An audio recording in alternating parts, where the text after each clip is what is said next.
Бәріңе сәлем достар, сіздермен мәңгілік футбол арнасы.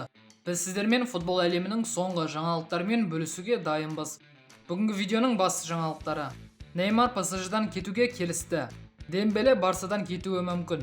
Манчестер Юнайтед Де Йонг пен Де Лигті сатып алғысы келеді. Осы және өзге де футбол жаңалықтары бүгінгі видеода. Достар, бізге қолдау көрсеткіңіз келсе, лайк басып, каналға тіркелсеңіздер жеткілікті. Біз видео шығаруды тоқтатпаймыз. Олай болса, көп созбайық, біз бастаймыз. Барселона Камп Ноуда ЛГБТ жалауын көтерді. Жалпы алғанда аренада ЛГБТ-ның қолдау белгісі ретінде 22 кемпірқосақ жалауы орналастырылған. Бұл туралы клубтың баспасөз қызметі хабарлады. Бұдан бөлек Sky Sport басылымының хабарлауынша, Катар билігі 2022 жылғы әлем чемпионатында ЛГБТ жалауын көтерген кез келген адамды қамауға алатындығын хабарлады. Фабрицио Романоның хабарлауынша, Калиду Кулибали Челсидің жаңа мақсаты. Лондондықтар клубпен де ойыншымен де келіссөздер жүргізуде. Сенегалдық Наполиге өте адал. Бұл ретте қорғаушының келісімшартының аяқталуына 1 жыл қалды. Наполидің ойыншыны қазір сатып ақша тауып қалуға мүмкіндігі бар. Бірақ клуб сенегалдықты сатуды қарастырып отырған жоқ. Кулибали шамамен 60 миллион еуроға бағаланып отыр. Испандық бақтың хабарлауынша, Эден Азар Реалдан кетпейді. Бельгиялық өзінің әрекеттерін өзгертуге уәде берді. Өткен маусымда Азар мансабындағы алғаш рет Чемпиондар лигасын жеңіп алды. Сонымен қатар 3 жылдың ішінде футболшы Реал сапында бар болғаны 66 матч өткізген. Диарио басылымының хабарлауынша, Марко Вератти тонау салдарынан қаржылық зардаптар шекті. Итальяндық қазір Ибицада демалып жатыр. Вератти өзінің үйінің тоналғандығын хабарлады. Испаниядағы Марканың вилласына ұрылар түскен. Келтірілген залал 3 миллион еуроны құраған. Қолма-қол ақша мен зергерлік бұйымдар ұрланды.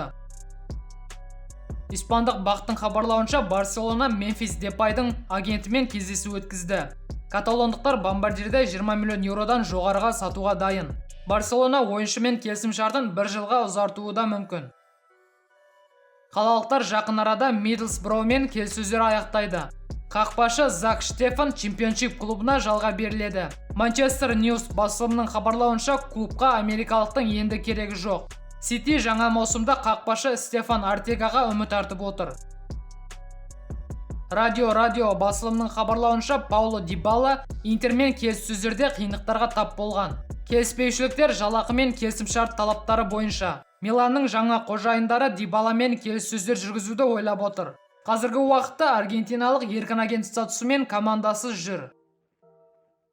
Лидс ойыншысы Рафиня мансабын лондондық Челсиде жалғастырады.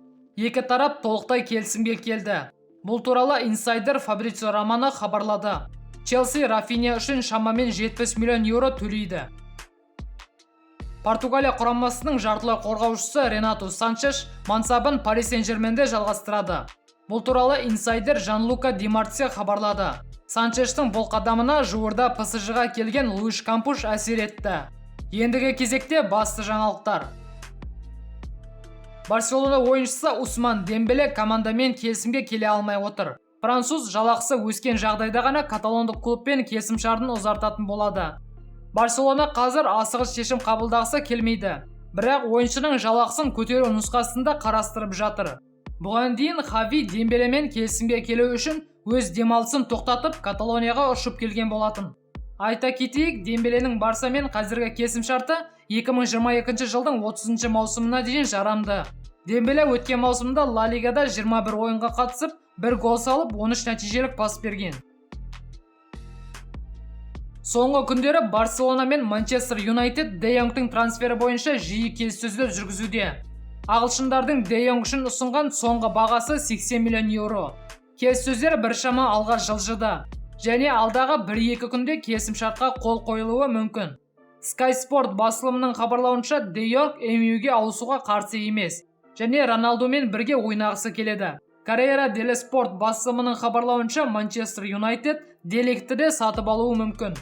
Тен Хаг бұрынғы әріптестерді бір командаға қосқысы келеді. Және MU-дің қорғанысы Де Лигтің айналасында құрылатын болады. Дереккөздің хабарлауынша, Де Лиг туриндік командаға кеткісі келетіндігін хабарлаған. Бірақ MU-ге Де Лигт үшін таласу қиын болады. Голландиялыққа Челси де таласып жатыр. Екінші жағынан Ювентус ойыншы үшін 100 миллион еуро сұрап отыр. Челсидің басшылығы да бас бапкер Томас Тухелді Неймарды сатып алғысы келіп отыр. Неймардың Парижден кетуі мүмкін екендігі белгілі болғанда, Челси бұл трансферді басты назарға алды. Бірақ бұған басты кедергі бразилиялықтың жалақысы.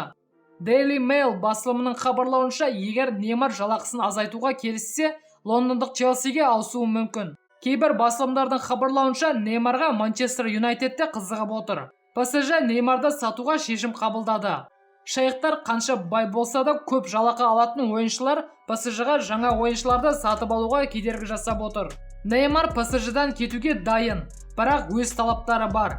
QS басылымының хабарлауынша, Неймар ПСЖ-дан 2027 жылға дейінгі алуы мүмкін жалақысын қазір алса Парижден кетуге дайын. Бұл сома 200 миллион еуроны құрайды.